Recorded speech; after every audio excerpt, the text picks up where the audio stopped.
Ayan, good morning po mga kabungaw. Start tayo ulit. Maghanap ulit tayo ng mga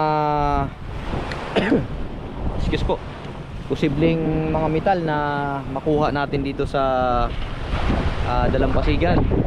Kung mapapansin ninyo mga kabungaw, mga idol, ay naka-headset ako dahil medyo malakas nga yung hangin. Hindi ko masyadong naririnig yung ating metal detector. So ngayon